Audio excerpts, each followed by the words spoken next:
ఈమెని Joseph master యొక్క జ్ఞాపకార్థ కూడుకకు వచ్చిన మీ అందరికీ మరి వందనాలు తెలియజేస్తూ ఉన్నాను. దైవ సన్నిధిలో ఈ రాత్రి దేవుని యొక్క మాటలను విని కృపను దేవుడు దయచేసినందుకు ఆయనకు మహిమ ఘనత ప్రభావములు కలుగునుగాక. జోసెఫ్ మాస్టర్ మంచి కళాకారుడు, మంచి సింగరు, మంచి దర్శకుడు. నాటకాన్ని నేర్పించడం విషయంలో కానివ్వండి, మరి మంచి కళా పోషకుడు, యోగా క్యారెక్టర్ ఆడటంలో కానివ్వండి, యోగం దానిలో సైతాన్ క్యారెక్టర్ ఆడటం కానివ్వండి, ఈ విషయాలన్నింటిలో మంచి వరమ కలిగిన వ్యక్తి జోసెఫ్ మాస్టర్. తన యవన ప్రాయంలో తన పాటల చేత అనేకుల్ని ఉజ్జీవపరిచిన వ్యక్తి మాస్టర్. 24 సంవత్సరాల క్రితం ఈ బలుసులపాలెం గ్రామానికి నేను రావడం జరిగింది. వచ్చినప్పుడు మరి జోసెఫ్ మాస్టర్ చాలా బాధలో ఉన్నారు కుటుంబం. అప్పుడు తప్పుడు చిన్నారి, నాని, ఇంకా చాలామంది యవనస్తులైన పిల్లలు నా దగ్గర ఉండేవాళ్ళు. నాకు అప్పటికి వివాహం కాలేదు కనుక బిడ్డలందరూ, ఆ యవనస్తులందరూ నా దగ్గరే ఉండేవాళ్ళు. చిన్నారి అలాగే ప్రార్థనలో ఉంటూ తను తబలా కొట్టడం నేర్చుకున్నాడు, కీబోర్డ్ వాయించడం నేర్చుకున్నాడు. తనకు కూడా జోసెఫ్ మాస్టర్ దగ్గర ఉన్న కొన్ని కళలు అలాగా చిన్నారి కొన్నది. నాని మంచిగా పాడగలడు. మరి దేవుని యొక్క మహాకృపను బట్టి నానిని కూడా దేవుడు తన కృపతో నింపాడు. మరి ఆ కుటుంబంలో తల్లి విజయలక్ష్మమ్మ వాళ్ళు మరి అంగన్వాడీ టీచర్గా ఉండి చాలా కాలం కష్టపడ్డారు, చాలా తక్కువ జీవితంలో. ఆ తర్వాత ప్రమోషన్ వచ్చిన తర్వాత అంగన్వాడీ టీచర్ దగ్గర నుండి సూపర్వైజర్ ప్రమోషన్ వచ్చిన తర్వాత ఫస్ట్ శాలరీ 8,000 రూపాయలు తీసుకొచ్చి నాకు ఇచ్చారు. ప్రసన్నమ్మ గారు, విజయలక్ష్మమ్మ, నాకు అన్ని గుర్తు. జోసెఫ్ మాస్టర్ గారు రక్షణ పొందారు. మరి కుటుంబం బిడ్డలందరూ రక్షణ అనుభవం రావడానికి ప్రభు చూపించారు. తమ్ముడు చిన్నారి కానివ్వండి బాప్తిజం పొందారు. నా చేతుల ద్వారానే జోసెఫ్ మాస్టర్ కూడా బాప్తిజం ఇవ్వడం జరిగింది. అయితే జోసెఫ్ మాస్టర్ యొక్క ఆ జీవిత అనుభవంలో చాలా కష్టాల్లోనూ మరి సంతోష సమయంలోనూ అన్ని సమయాల్లో తన బిడ్డలు బాగా ఉండాలని కోరుకున్న వ్యక్తి. వాళ్ళకి మంచి డ్రెస్సులు ఇప్పించే విషయంలో కానివ్వండి, చిన్నారికి కానివ్వండి, అలాగే నానికి కానివ్వండి,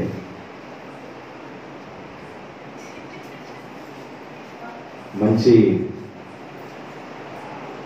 పిల్లలకి మంచి డ్రెస్ తీసుకుంటూ ఉండేవాడు. ఆ పిల్లలు బాగుండాలి. 400 రూపాయలు శాలరీతో 4 సంవత్సరాలు టీచర్ జాబ్ చేశారు. టీచర్ జాబ్ మొత్తం వరకు 18 సంవత్సరాలు చేశారు. చాలా తక్కువ వ్యవధిలో రిటైర్మెంట్ అవ్వటం జరిగింది.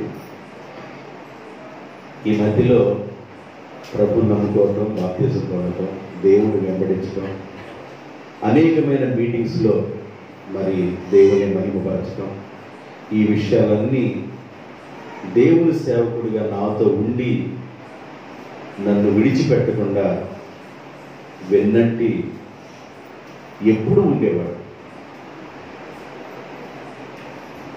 ఆ ఫలానా మీటింగ్కి వెళ్ళాలంటే అమ్మక్కతో ఇంటి దగ్గర అనేవాడు.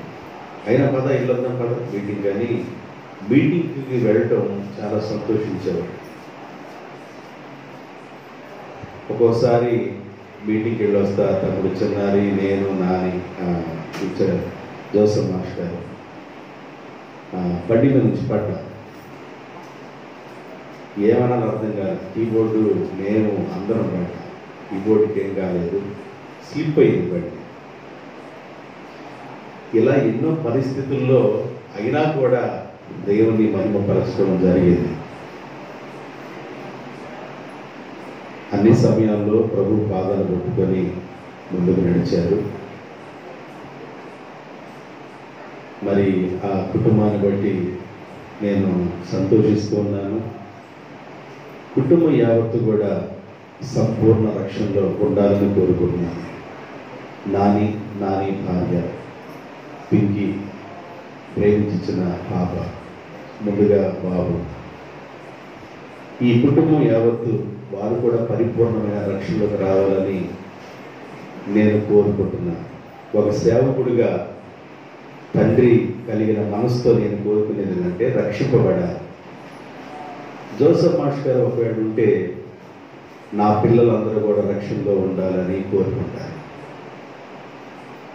ఏ తల్లి అయినా ఏ తండ్రి అయినా నా పిల్లలు మంచి మార్గంలో ఉండాలని ఏ తల్లి అయినా తండ్రి అయినా బిడ్డలు బట్టి కోరుకుంటారు. నా పిల్లలు ఒక మంచి మార్గంలో ఉంటే బాగుంటుంది. అదే ₹1,00,00,000 కాదు, చాలా పెద్ద ఆస్తి. ఒకవేళ మాస్టర్ ఉంటే అదే కోరుకుంటారు. అయితే మన మధ్య లేరు. మరి రిటైర్మెంట్ అయిన తర్వాత 4 సంవత్సరాలు 5 సంవత్సరాలు ఉన్నారు. 5 సంవత్సరాలు 58వ సంవత్సరంలో రిటైర్డ్ అయ్యారు. 59, 60, 63లో బహుశా 69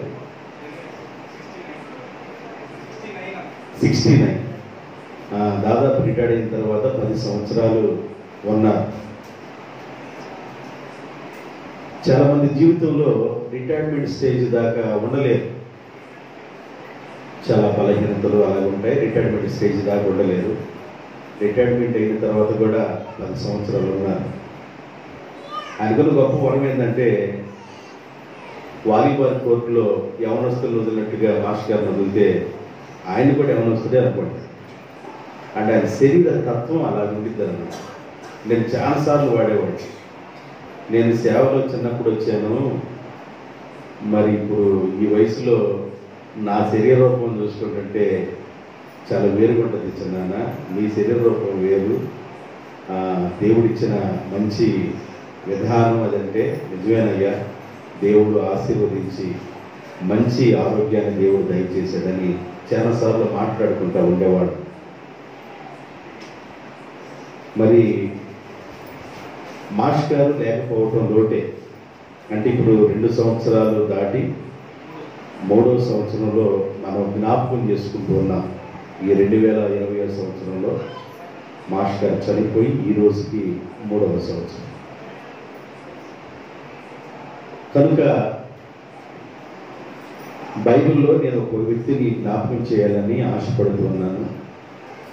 ఆ కుటుంబాన్ని దేవుడు ఆశీర్వదించాలని, ఆదరించి పరిపూర్ణమైన రక్షణలో ప్రభు తన స్వాధీనంలో నడిపించుకోవాలని మరి కోరుకుంటూ మన దేవుని యొక్క వాక్యంలోకి వెళదాం. వాక్య భాగాన్ని ధ్యానం చేసుకుందాం. 2వ దినవృత్తాంతాల గ్రంథం 2వ గ్రంథం 24వ అధ్యాయము 16వ వచనం. 24వ అధ్యాయము 16వ వచనం. అతడు ఇశ్రాయేలీయులలో దేవుని దృష్టికి తన ఇంటి వారి దృష్టికి మంచివాడై ప్రవర్తించను గనుక జనులు దావీదు పట్టణమందు దావీదు పట్టణమందు రాజుల దగ్గర అతనిని పాతిపెట్టిరి. అతడు చనిపోయినప్పుడు 130 ఏళ్ళు వాడు. 15 వచనం కూడా చదవండి. యెహోయాదా దినములు గడిచిన వృద్ధుడై చనిపోయింది. అతడు చనిపోయినప్పుడు 130 సంవత్సరాల వయసు కలిగిన వాడు. యెహోయాదా అనే ఈయన గారు యాజకుడు. యెహోయాదా అనే వ్యక్తి యాజకుడు. బైబిల్ ఏం చెబుతుందంటే పేతురు పత్రికలో, మీరు చీకటిలో నుండి ఆశ్చర్యకరమైన తన వెలుగులోనికి మిమ్ములను పిలిచిన వాడి గుణాతిశయములను ప్రచురం చేయబడిన నిమిత్తము ఏర్పాటు చేయబడిన జనమును యాజకులైన సమూహమునై ఉన్నారు అంటాడు. అంటే రక్షింపబడిన వారికి 2 అధ్యాయం 9 వచనం అనుకుంటా. చదువుతారా? పేతురు రాసిన పత్రిక 2:9. మొదటి పేతురే కదా. అయితే మీరు చీకటిలో నుండి ఆశ్చర్యకరమైన తన వెలుగులోనికి మిమ్ములను పిలిచిన వాని యొక్క గుణాతిశయములను ప్రచురము చేయు నిమిత్తము ఏర్పాటు చేయబడిన వంశమును యాజకులైన రాజులైన యాజక సమూహమై పరిశుద్ధ జనమై దేవుని సొత్తైన ప్రజలై ఉన్నారు.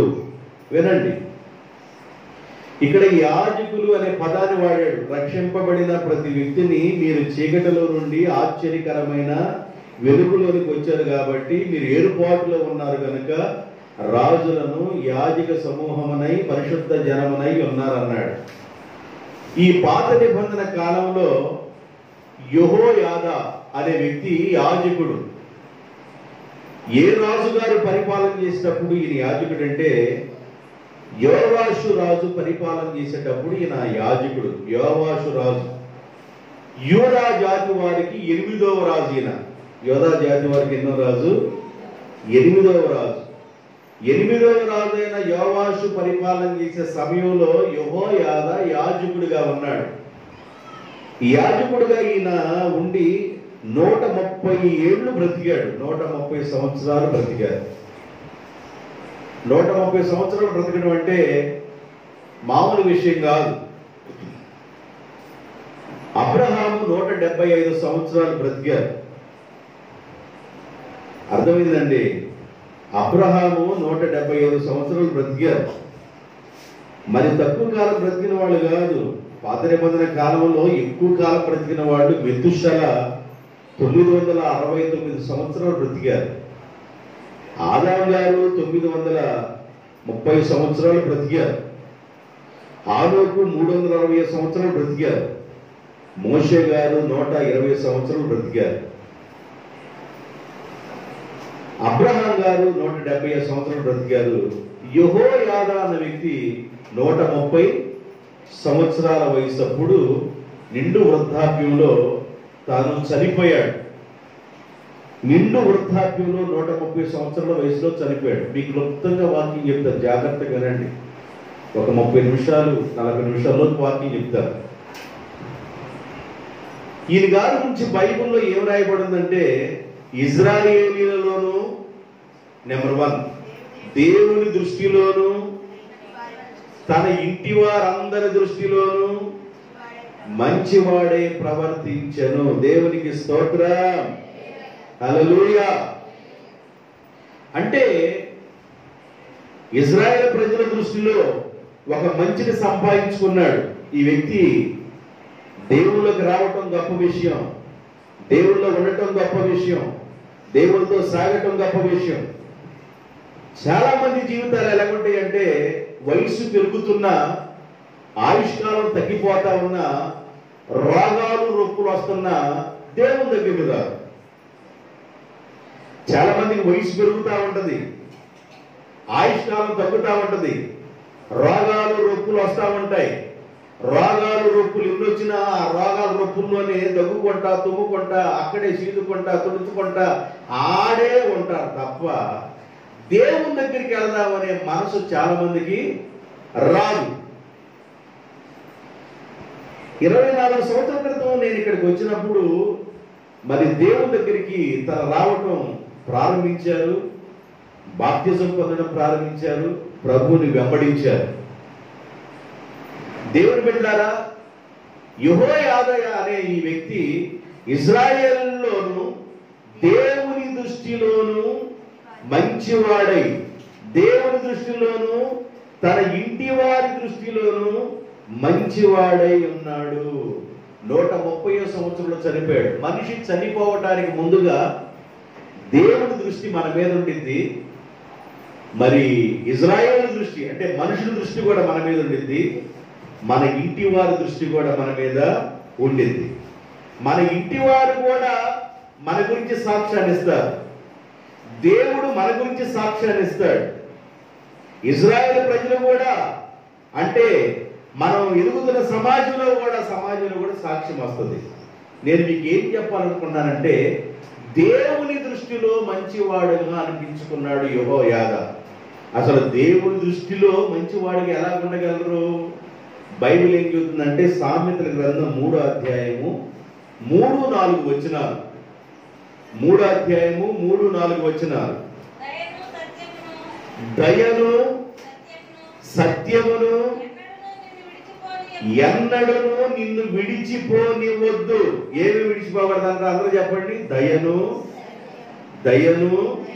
సత్యమును ఎన్నడూ నిన్ను విడిచిపోనివద్దు.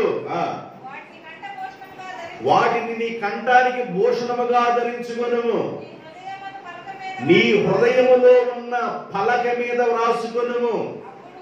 అప్పుడు దేవుని దృష్టి యందును మానవుని యొక్క దృష్టి యందును నీవు దయ నుండి మంచివాడు అనిపించుకొందువు. యెహోయాదా గురించి బైబిల్ ఏం చెబుతుందంటే, అతడు నిండు వృద్ధాప్య దశలో 130వ సంవత్సరం వయసులో చనిపోయారు.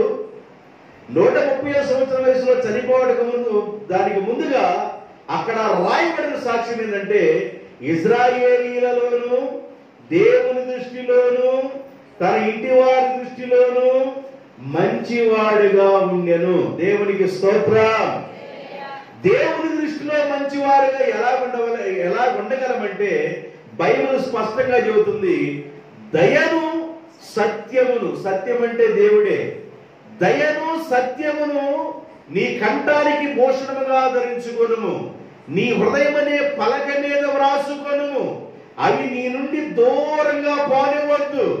నువ్వు అలా ఉన్నయల్లా దేవుని దయలోను మనుషుల దయలోను నీవు మంచివాడవై ఉందువు. దేవునికి స్తోత్రం.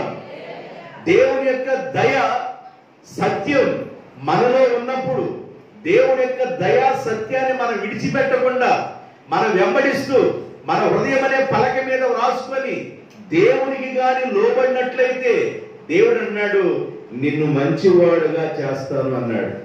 మంచివాడి గురించి బైబిల్లో కొన్ని విషయాలు ఉన్నాయి. నేను ఎక్కువ చెప్పను, కొన్ని చెప్తాను. మంచివాడి గురించి బైబిల్లో ఏమి రాయబడిందంటే, సామెతల గ్రంథం 13వ అధ్యాయం 22వ వచనంలో ఒక మాట రాయబడింది. మంచివాడు తన పిల్లల పిల్లలను ఆస్తికి కర్తలుగా చేయను. అందరూ చెప్పండి. మంచివారు తమ పిల్లల పిల్లలను ఆస్తికి కర్తలుగా చేయును. ఒక మంచి తండ్రి తమ పిల్లల కోసం ఆస్తిని దాచి పెడతారు, ఆస్తి కర్తలుగా చేస్తారు. ఆస్తి అంటే భూ సంబంధమైన ఆస్తి ఉంది, దేవుడి యొక్క వాక్యం అనే ఆస్తి ఉంది. దేవుడి యొక్క వాక్యాల గురించి ఎవరైపడిందంటే, నా వాక్యం అపరంజి వంటిది, మేలి బంగారం వంటిది, రత్నాల వంటిది, ముత్యాల వంటిది. అంటే మంచివాడు తన పిల్లల పిల్లల్ని ఆస్తికి కర్తలుగా చేయను. అంటే ఒక విధానంలో ఉన్న ఆస్తి ఏంటంటే, మరి ఆ డబ్బు కానివ్వండి, బంగారం కానివ్వండి. మరి ఒక రకమైన ఆస్తి అంటే ఏంటంటే, దేవుని యొక్క వాక్యం అనే ఆస్తి. మంచివాడు వారి పిల్లల్ని ఆస్తికి కర్తలుగా చేస్తారు. మంచివారు తమ పిల్లల్ని ఏం చేస్తారు? ఆస్తికి కర్తలుగా చేస్తారు. తండ్రి కష్టపడతారు. తండ్రి కష్టపడి ఏం చేస్తాడంటే, పిల్లల కొరకు ఆస్తిని సమకూరుస్తాడు. ఆస్తిని సమకూరుస్తారు. తల్లిదండ్రులుగా ఉన్న వారి పిల్లల కొరకు ఆస్తిని సమకూరుస్తారు.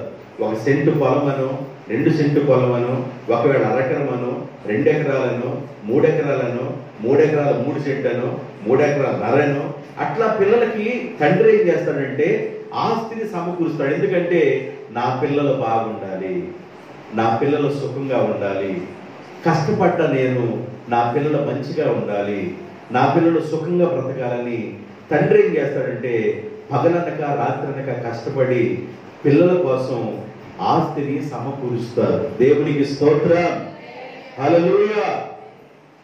బైబిల్ ఏం చెబుతుందంటే యెహోయాదా అనే ఈ వ్యక్తి ఇశ్రాయేలు దృష్టిలోను, దేవుని దృష్టిలోను, తన ఇంటి వారి దృష్టిలోను మంచివాడుగా పేరు పొందెను. మంచివాడు అనిపించుకున్నాడు. మంచితనం అనే పేరు ఎలా వచ్చిందంటే దయను సత్యమును నీ కంఠానికి హారముగా ధరించుకొనుము, నీ హృదయం అనే పలక మీద వ్రాసుకొనుము, వాటిని ఎన్నడూ నీ నుండి తొలగిపోకుండా దయలో సత్యములో నువ్వు ఉంటే నీవు మంచివాడు అనిపించుకుంటావు అని చెప్పింది. మంచివాడు ఏం చేస్తాడని చెబుతున్నాను. తన పిల్లల్ని ఏం చేస్తాడంట ఆస్తికి కర్తలుగా చేస్తాడు. కాబట్టి తండ్రి తమ పిల్లల్ని ఆశీర్వదిస్తాడు. వారు బాగుండాలని కోరుకుంటారు. మరి జోసెఫ్ మాస్టర్ గారు ఆయన పరిధిలో, ఆయన విధానంలో మరి పిల్లల కొరకు లోటు చేయకుండా, తక్కువ చేయకుండా, వారి చదువుల విషయంలో కానివ్వండి, వారి ఫీజుల విషయంలో కానివ్వండి, వారి అవసరాల విషయంలో కానివ్వండి, బిడ్డలు ఏదైనా కోరినప్పుడు ఫలానా అవసరం అంటే ఆ ఉన్న అవసరాల్లో సహాయం చేయటం పిల్లలు భవిష్యత్తు బాగుండాలని చాలా కలగన్నారు. మరి వారు ఉండటానికి ఒక మంచి నివాస స్థలాన్ని ఏర్పాటు చేశారు. ఏమండి, ఒక మనిషి చనిపోక మునుపు ఎంత ఆస్తున్నా ఇల్లు కట్టలేరు, ఎంత ఆస్తున్నా ఇంకొక సెంటును సంపాదించలేరు. అంటే వారు అలాగే ఉండిపోతారు. దేవుని యొక్క ఆశీర్వాదం ఏం చేస్తుందంటే దేవుని యొక్క ఆశీర్వాదం మన దగ్గరికి వచ్చినప్పుడు ఎలా ఉంటుందంటే అది కొంచెం కొంచెంగా అది అభివృద్ధిలోకి వస్తాం. అబ్రహాము యొక్క ఆశీర్వాదం కొంచెం పెరిగి భూమి భరించలేనంత ఆస్తి వచ్చిందంట అబ్రహాం దగ్గరికి. ఏమండి, అబ్రహాంకి వాళ్ళ నాన్నగారు ఏమైనా సంపాదించి ఇచ్చాడా అంటే తేరాకు వాళ్ళ నాన్న సంపాదించి ఏం లేదు. కానీ అబ్రహాము దేవుని యొక్క మాటకు లోబడి, అబ్రహాము దేవుని స్వరాన్ని విని, అబ్రహాము దేవుని పిలుపుకు లోబడి వెళ్ళాడు కనుక అబ్రహామును దేవుడు ఎంతగా ఆశీర్వదించాడంటే దేవుని మాటకు 12వ అధ్యాయం ఆదికాండంలో అబ్రహాము లోబడ్డాడు. 4వ వచనంలో 12:4 అబ్రహాముని మరి పిలిచాడు. ఇక చదవండి. యెహోవా అతనితో చెప్పిన ప్రకారం అబ్రహాము దేవుడు ఏమైతే చెప్పాడో చెప్పినట్లుగా అబ్రహాము వెళ్ళాను. లోతును కూడా వెంట పెట్టుకుని వెళ్ళాను. అబ్రహాము హారాను నుండి బయలుదేరినప్పుడు 75 సంవత్సరాల వయసు కలిగిన వాడు. అబ్రహాము హారాన్లో ఉన్న తన యావదాసిని తీసుకుని బయలుదేరి వెళ్ళను. 13వ అధ్యాయంలోకి వచ్చేసరికి అబ్రహామును వెండి బంగారము పశువులు కలిగిన బహుధనవంతుడిగా దేవుడు చేసేసాడు. దేవుడు బిడ్డలారా, అబ్రహామును ఆశీర్వదించాడు దేవుడు. 13వ అధ్యాయంలోకి వచ్చేసరికి అబ్రహామును దేవుడు దీవించాడు. వెండిని ఇచ్చాడు, బంగారం ఇచ్చాడు. 10 వాళ్ళు 318 మంది 10 వాళ్ళని ఇచ్చాడు దేవుడు. ఎంతమంది 10 వాళ్ళు ఉన్నా, ఎంత ఆస్తి పెరిగినా, ఎంత బంగారం పెరిగినా, ఎంత డబ్బు పెరిగినా, ఎన్ని పశువులు పెరిగినా అబ్రహాం మాత్రం దేవుని పాదాల దగ్గర తగ్గించుకునే ఉన్నాడు. దేవునికి స్తోత్రం. ఎంత ఆస్తి పెరిగినా, అంతస్తు పెరిగినా అబ్రహాము దేవుని పాదాల దగ్గర తగ్గించుకున్నాడు. అబ్రహాముకి లేక ఒక పిల్లడు పుట్టాడు. ఆయన పేరు ఇస్సాకు.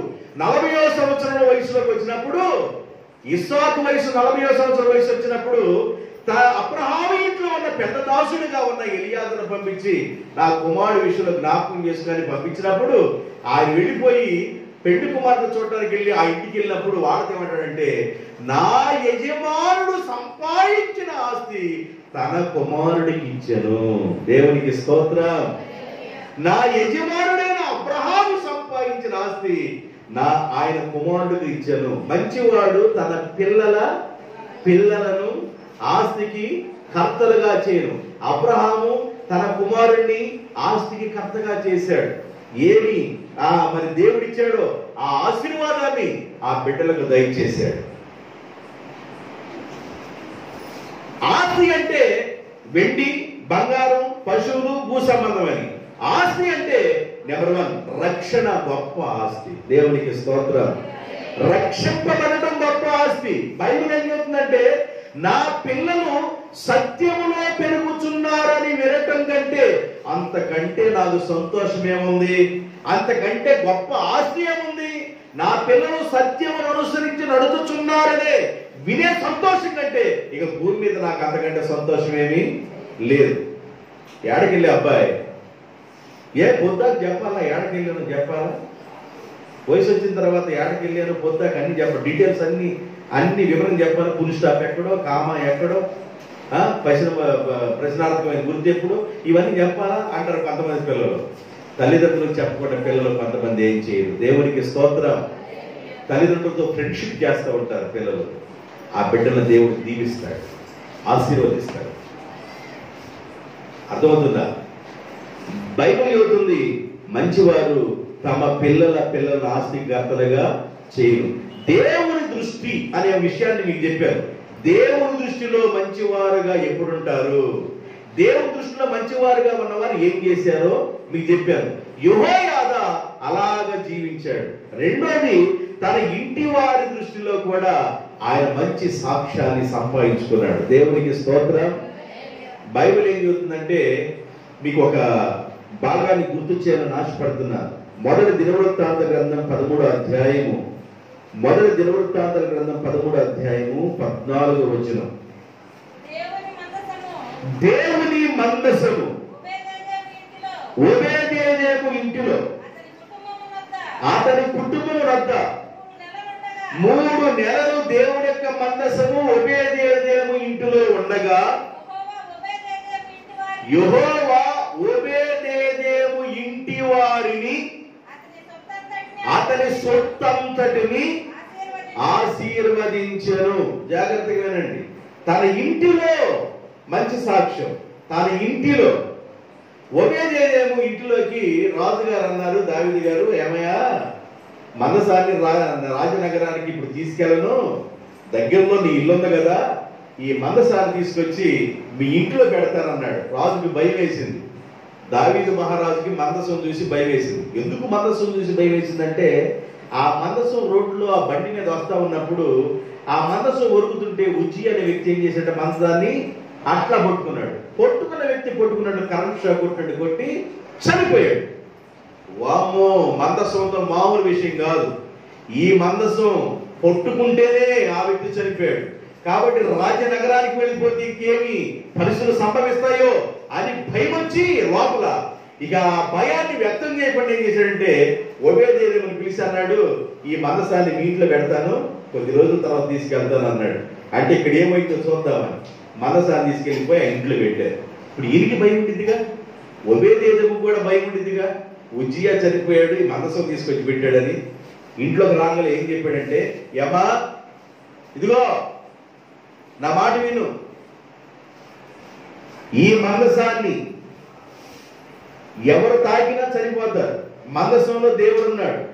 దేవుడు మన ఇంట్లోకి వచ్చాడు. దేవుడు మన ఇంట్లో ఉన్నాడు కనుక దేవుడున్న ఇంట్లో మనం జాగ్రత్తగా ఉండాలి అని తన భార్యతోనూ పిల్లలతో చెప్పాడు.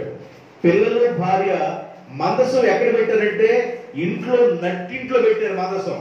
మందసం పక్కన ఇటు తిరుగుతున్నారు, మందసం ప్రక్కన ఇటు తిరుగుతున్నారు. ఇంట్లో భయము భక్తి కలిగి జాగ్రత్తగా ఉన్నారు. 1 నెల అయిపోయింది. 1 నెలలో అయిపోయిన తర్వాత చిన్నగా ఓబేదేదోము ఇంటిని దేవుడు దీవించడం ప్రారంభించాడు.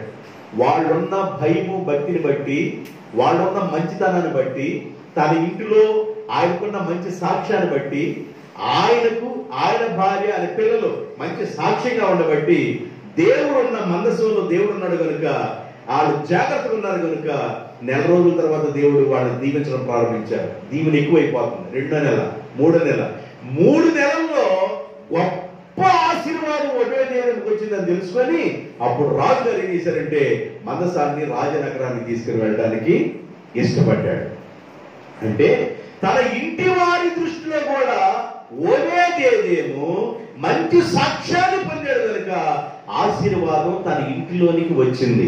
బైబిల్ ఈ మాటలు ఎందుకు చెబుతుందంటే జ్ఞాపకార్థ కొడుకులో యెహోయాదా అనే ఈ యాజకుడు 130 సంవత్సరాలు బ్రతికి నిండు వృద్ధాప్యంలో చనిపోయాడు.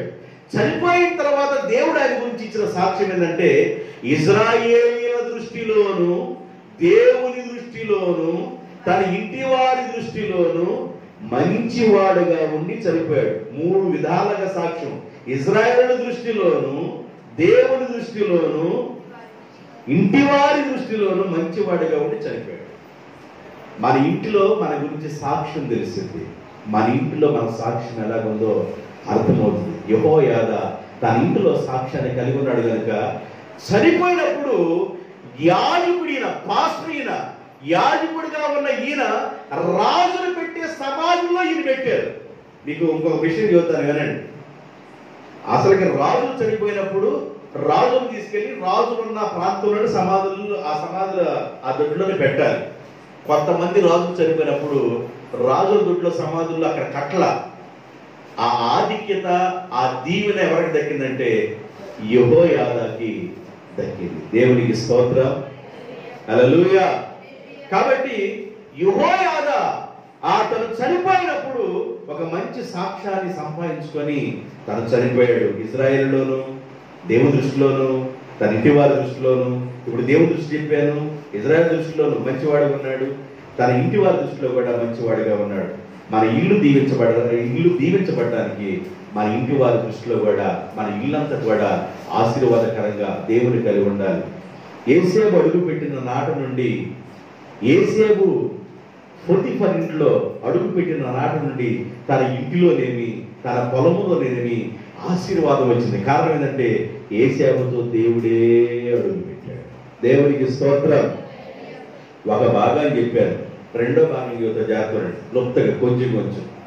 బైబిల్ మరి ఇంకో మాట ఏం చెబుతుందంటే సామెతల గ్రంథంలోను 10వ అధ్యాయం 7వ వచనంలో నీతిమంతులను జ్ఞాపకము చేసుకునుట ఆశీర్వాదము అని చెబుతుంది. నీతిమంతులుగా ఉన్న వారిని జ్ఞాపకం చేసుకోవటం ఆశీర్వాదం.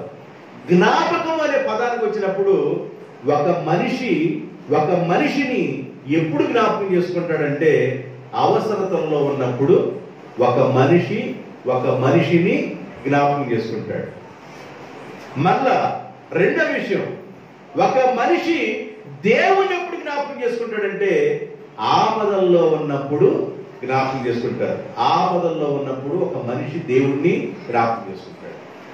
దేవుడు ఒక మనిషిని ఎప్పుడు జ్ఞాపకం చేసుకుంటాడంటే మనిషి నీతిలో ఉన్నప్పుడు ఆ మనిషిని జ్ఞాపకం చేసుకుంటాడు. బైబిల్ అదే చెప్పింది. ఆదికాండం 6వ అధ్యాయంలో ఏమి రాయబడిందంటే నోవాహు ఈ తరం వారిలో నీవు నా దృష్టి ఎదుట నీతిమంతుడిగా ఉన్నావని 7వ అధ్యాయం 1వ వచనంలో రాయబడింది. ఆదికాండం 7వ అధ్యాయం 1వ వచనం. యెహోవా అంటున్నాడు, ఈ తరం వారిలో నీవే నా ఎదుట నీతిమంతుడుగా అగపడుచున్నావు, నీతిమంతుడుగా నువ్వు ఉన్నావు అంటాడు. కాబట్టి నీతిమంతుల్ని జ్ఞాపకం చేసుకోవడం ఆశీర్వాదం.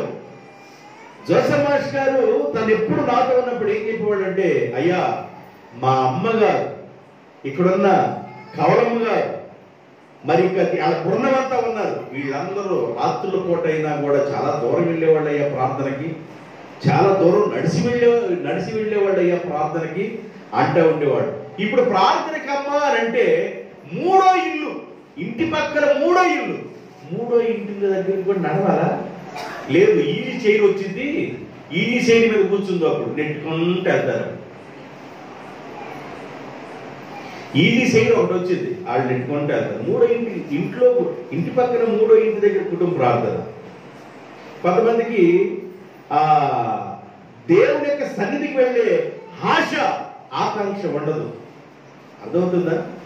కాబట్టి నీతిమంతుల్ని జ్ఞాపకం చేసుకోవటం ఆశీర్వాదం. మరి మాస్ గారు తనకి కలిగొన్న నీతిని దేవుడు భయముతో కాపాడుకొని తన భక్తిని చేసుకొని తన బిడ్డల కోసం ప్రార్థించి తన జీవితాన్ని 69వ సంవత్సరంలో ముగించుకున్నారు. ఆయన చనిపోవడానికి ముందుగా నా దగ్గరికి వచ్చారు మందిరానికి. వచ్చి కూర్చున్నారు. కూర్చొని కొద్దిసేపు మాట్లాడారు. నా దగ్గరికి వచ్చి చాలాసేపు కూర్చుంటారు. ఆయా సమయాల్లో మనసు బాగా పోయినా ఏమన్నా ఆలోచన వచ్చినా పరిస్థితులను బట్టి నా దగ్గర కూర్చుంటారు. ఏం చిన్నానా అన్న, చెరుకుపల్లి దాకా వెళ్ళి వస్తానయ్యా అన్నాడు. నేను అప్పుడు ఏదో పని చేపిస్తా ఉన్నా. అప్పుడు మిషనరీస్ వచ్చినట్టున్నారు. ఆ పనులు నేనున్నా. చెరుకుపల్లి వెళ్ళారు. వెళ్ళిన తర్వాత దేవుడు ఏమన్నాడంటే, ఇంకా ఇంటికి వెళ్తావు కానీ ఇక్కడి నుంచి మన ఇంటికి వెళ్దాం పదా అన్నాడు దేవుడు. ఇక్కడి నుంచి మన ఇంటికి వెళ్దాం పదని దేవుడు అక్కడి నుండి పిలుచుకున్నాడు. దేవుడు ఎప్పుడు ఎవరిని ఎక్కడి నుండి పిలుస్తాడో తెలియదు. కనుక ఎప్పుడు ఎవరికి ఎలాంటి ప్రాణ నష్టం జరిగిందో తెలియదు. నాకు తెలిసిన ఒక అతను మరి అన్నం తిన్నాడు. అన్నం తిని జస్ట్ వెళ్ళిపోయి బయట అరుగు మీద కూర్చున్నాడు. ఆయన పేరు మోషే. ఆయన భార్య ముందుగానే చనిపోయింది.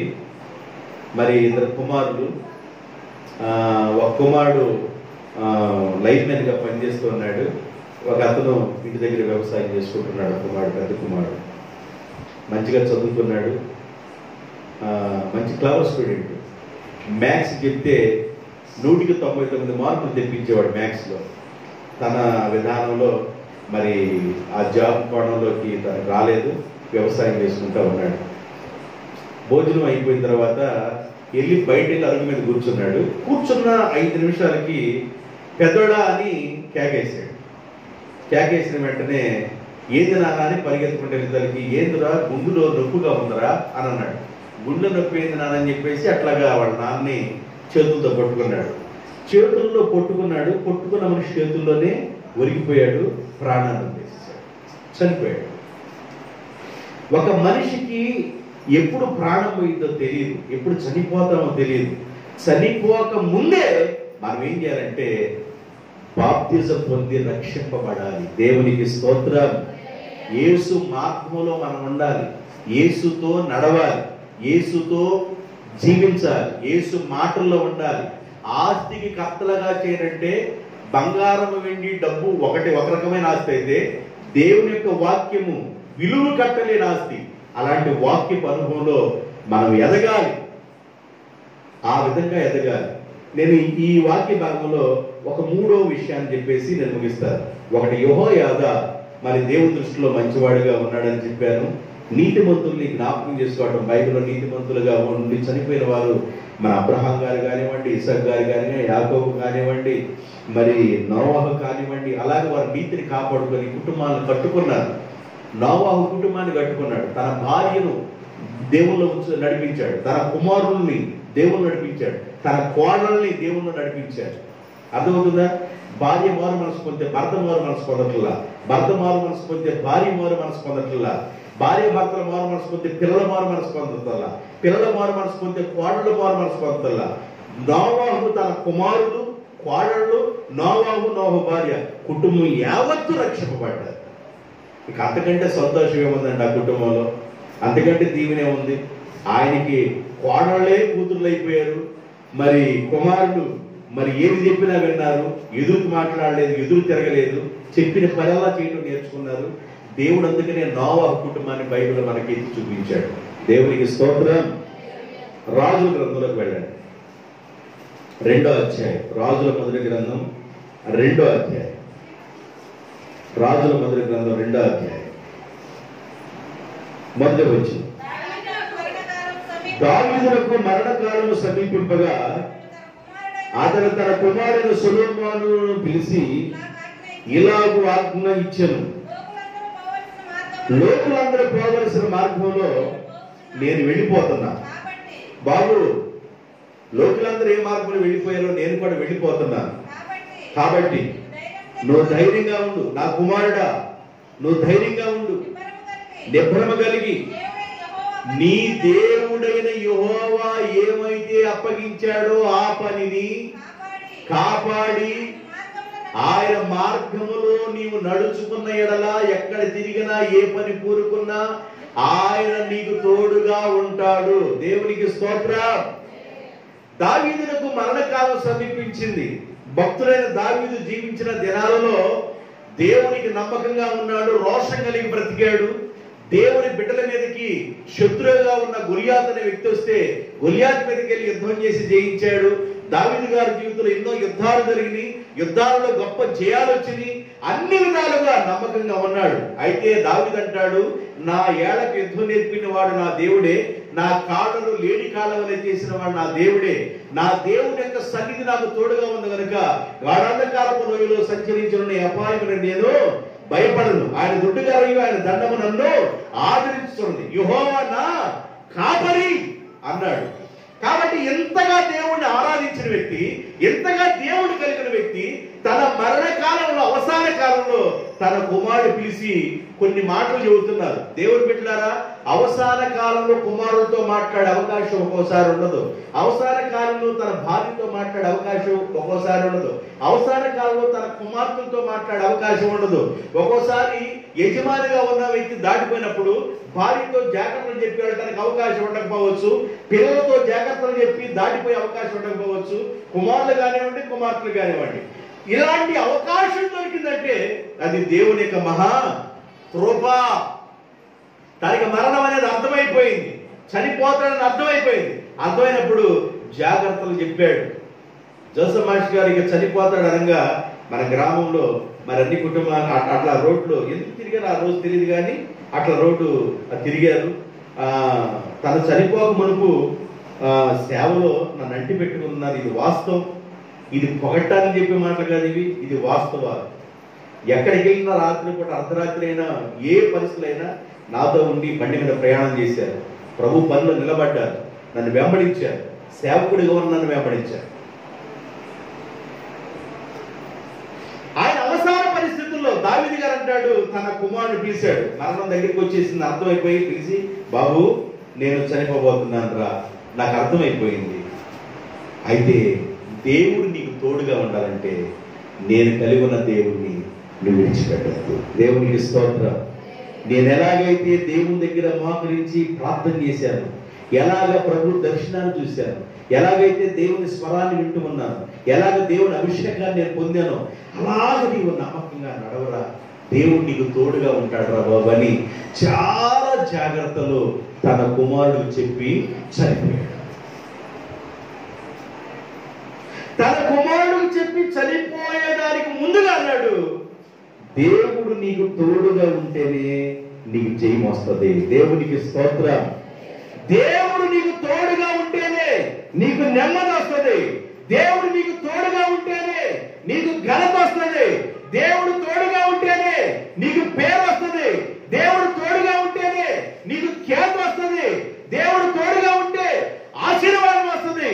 దేవుడు తోడుగా ఉంటే నీవు వర్ధిల్లుతావు అని చాలా విషయాలు దేవుడు తోడుగా ఉంటే కలిగే ఆశీర్వాదాలు తన కుమారుడితో చెప్పాడు. అన్ని విషయాలు బైబిల్లో రాయరు.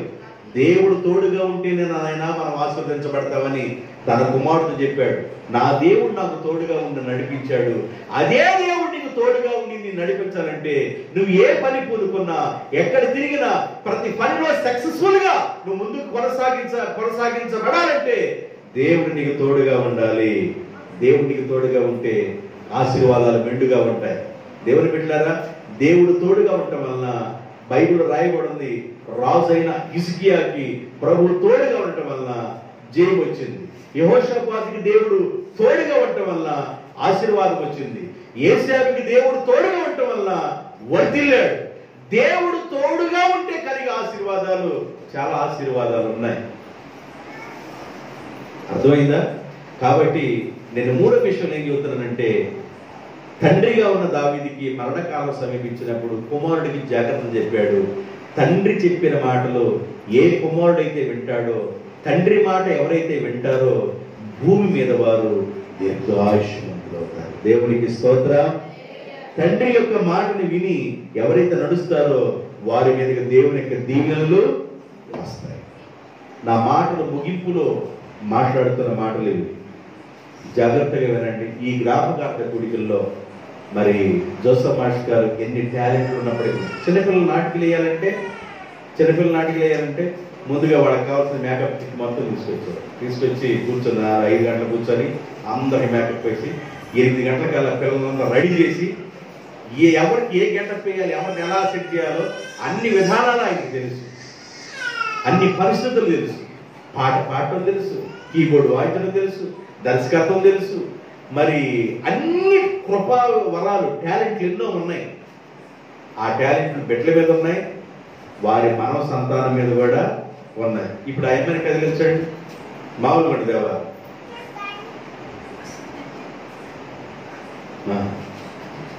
ఇప్పుడు ఎన్నో పాటలు పాడిద్ది ఆయన, ఎన్నో పాటలు వచ్చు, ఎన్నో విషయాలు తెలుసు. ఇది జ్ఞానాత్మ అంటాడు. తల్లిదండ్రుల మీద ఉన్న దీవెనలు, తాతల మీద ఉన్న దీవెనలు, అమ్మమ్మ మీద ఉన్న దీవెనలు వారి పిల్లలకు వస్తాయండి. తిమోతి మీదకి వచ్చిన దీవెనలు కూడా వాళ్ళ అమ్మ మీద ఉన్న దీవెనలు ఆ బిడ్డల మీదకి వచ్చినాయి. జోసఫ్ మాస్టర్ గారు విడిచిపెట్టిన కుటుంబాన్ని విజయలక్ష్మమ్మను, అలాగే తమ్ముడు చిన్నారి సుజాతను, వారి ప్రేమించిన పాప సమిధిని, అలాగే నానిని ప్రేమించిన పింకీ, ఇంకో పేరు ఏమన్నా ప్రవళిక, కొత్తగా ఉంది నాకు ఆ పేరు. మనకి చిన్నప్పటి నుంచి అలవాటు ఏంటంటే పింకీ అని వాళ్ళ ముద్దుగా పేరుగా పిలుచుకునేవాళ్ళు. పింకీని ప్రేమించిన పాపను కూడా ప్రభువు ఆశీర్వదించాలని, వర్ధల చేయాలని, ఆ కుటుంబాన్ని దేవుడు సంపూర్ణమైన రక్షణలో నడిపించాలని కోరుకుంటూ, ఆదరించాలని కోరుకుంటూ, ఆశీర్వదించాలని కోరుకుంటూ, ఆయన కృపను సమృద్ధిగా ఉంచి ఆయన మార్గంలో సంపూర్ణ నడిపించాలని కోరుకుంటూ ఈ మాటలు ముగిస్తున్నాను. దేవుడు ఈ మాటల ద్వారా ఆ కుటుంబాన్ని చేరునడగాన్ని దీవించునుగాక. ప్రార్థన చేసుకుందాం.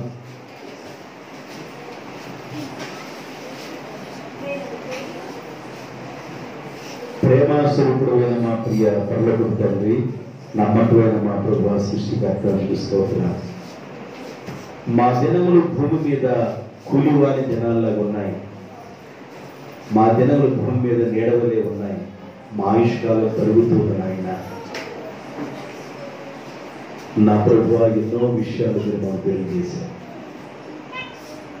యెహోవా 130 సంవత్సరాలు జీవించి ఇజ్రాయేలులోనూ మీ దృష్టిలోనూ తన ఇంటి వారి దృష్టిలో మంచివాడుగా అనిపించుకున్నాడు. నీతిమంతులు జ్ఞాపకం చేసుకోవటం ఆశీర్వాదమని మా పితరులు ఎంతో మంది వారు నీతిలో జీవించి మీ చేత సాక్ష్యాన్ని పొందిన వారు నోవా, అబ్రహాం, మోషే, ఇస్సాకు, హానోకు, యాకోబు, ఇలా మా పితరులు ఎంతో మంది సాక్ష్యాన్ని పొందారు. ఈ భూమిని విడిచిపెట్టేటప్పుడు భక్తుడుగా ఉన్న దావీదుగా తన కుమారుడు పిలిచి, దేవుడు తోడుగా ఉండాలి అంటే, దేవుడు నడిపించాలి అంటే, దేవుడు ఆలోచన ఇచ్చి నేను గౌరవించాలంటే నేను ఎలా నా దేవుడు కలిగి ఉన్నాను, నువ్వు కూడా అలా కలిగి ఉండి ఏ పని పూనుకున్నా ఎక్కడ తిరిగినా వివేకం కలిగి ప్రవర్తిస్తాను, దేవుడు నీకు తోడుగా ఉంటాడని కుమారుడికి ఇచ్చిన హెచ్చరికలు బట్టి వందనాలు. తండ్రి, మరి తమ్ముడు నాని కుటుంబాన్ని, తమ్ముడు చిన్నారి కుటుంబాన్ని, తల్లి విజయలక్ష్మమ్మని మీరు జ్ఞాపకం చేసుకొని ప్రేమించిన మరి మనవ సంతానాన్ని కూడా దీవించమని, మీ కృపను క్షేమమును కుమ్మరించమని, దేవా మీ సన్నిధానంలో మీ బిడ్డలను ఆశీర్వదించమని, పరిశుద్ధాత్మ యొక్క దీవెనకు మీ బిడ్డలను అప్పగించుకుంటూ మీ ఆశీర్వాద బలముతో నింపమని కోరుకుంటూ యేసుక్రీస్తు నామములో స్తుతించి ఆరాధించి గణపరిచి ప్రార్థన చేయించున్నాను తండ్రి.